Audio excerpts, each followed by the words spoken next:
Seven नहीं करेंगे। मधु माने शहद, हनी, उसका सेवन नहीं करेंगे।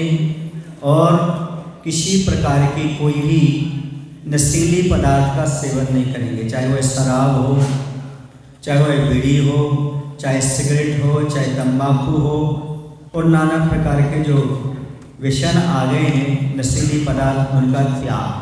ठीक है ना। मद्य, मांस और मधु का आजीवन त्याग।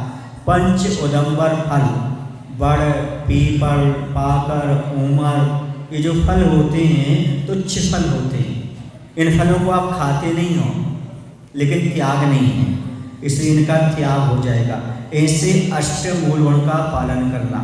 यदि आपके संस्कार बचपन में बन गए तो जीवन आपका बहुत अच्छा बन जाएगा, क्योंकि बचपन के संस्कार ही जीवन में महानता प्रदान करते हैं।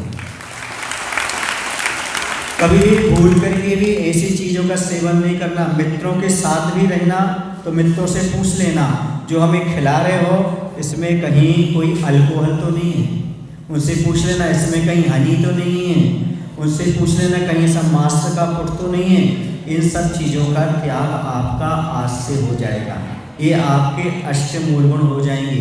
क्योंकि संस्कार का अर्थ होता है नए संस्कार डालना और पुराने कुसंस्कारों को बाहर निकालना।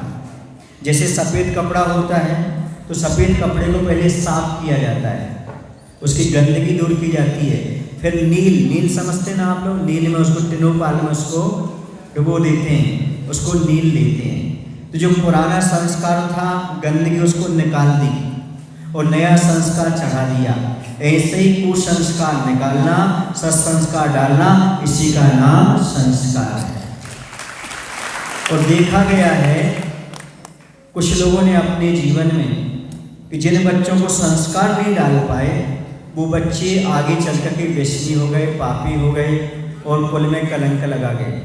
लेकिन जो संस्कारवान रहे उन्होंने अपने जीवन में कभी ऐसा गलत कार्य नहीं किया, कुल में कलंक नहीं लगाया और कभी व्यसनों को स्वीकार नहीं किया। ये आपके संस्कार जीवन भर चलेंगे और जीवन भर चलते चलते आपके लिए जीवन की अनमोल निधि दे करके जाएंगे। ये संस्कार ही आगे चल करके धर्म बनेगा, आपका कर्तव्य बनेगा, जीवन को अच्छा सुव्यवस्थित बनाएगा।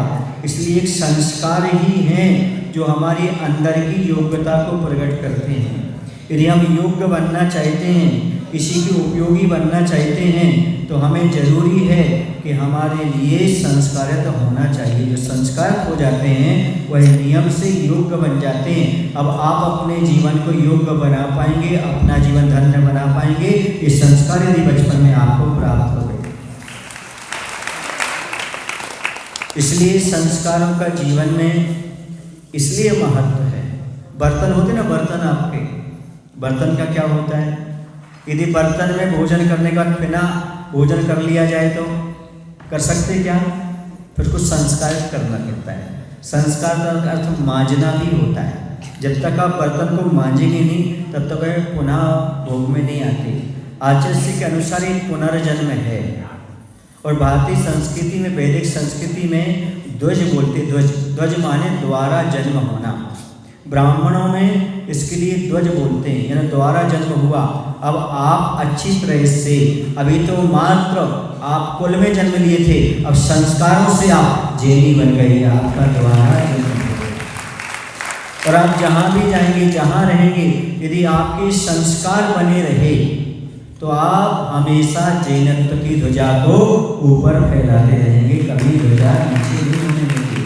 आपके कुल की, परंपरा की, मर्यादा की आप हमेशा स्वाभिमान रखेंगे, उसको हमेशा बनाकर रखेंगे।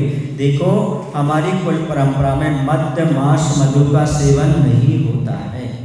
हम इस प्रकार के गलत कार्य नहीं कर सकते। स्वाभिमान आपके अंदर जागृत रहेगा, धर्म के प्रति, कुल के प्रति, परंपरा के प्रति। ये संस्कार सहज नहीं होते।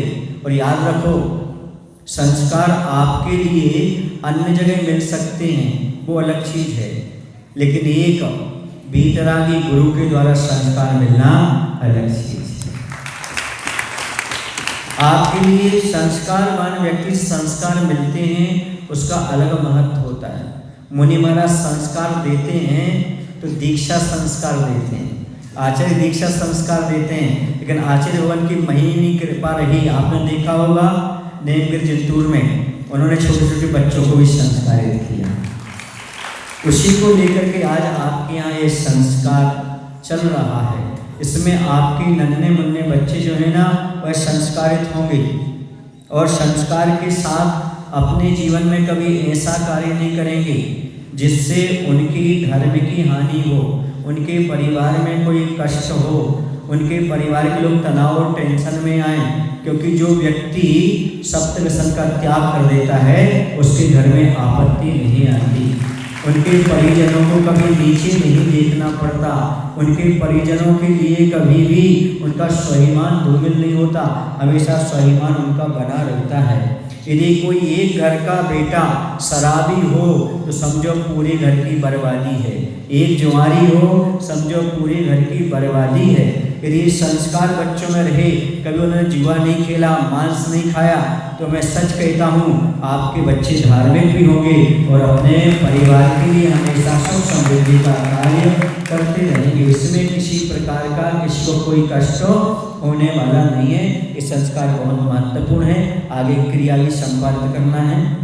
कहाँ है ब्रह्मचारी जी, आगे क्रिया करिए, आए। क्यों? क्योंकि ये बच्चों संस्कार जो हैं यह नींव है। जैसे नींव मजबूत हो जाती है ना तो महल उतना मजबूत होता है। तो बचपन के संस्कार महल की नींव के समान है।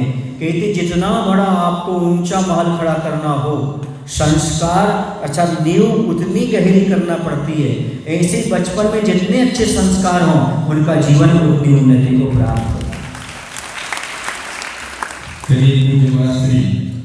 अपने हस्तकमल से स्वस्तिक अंकित करेंगे जिनका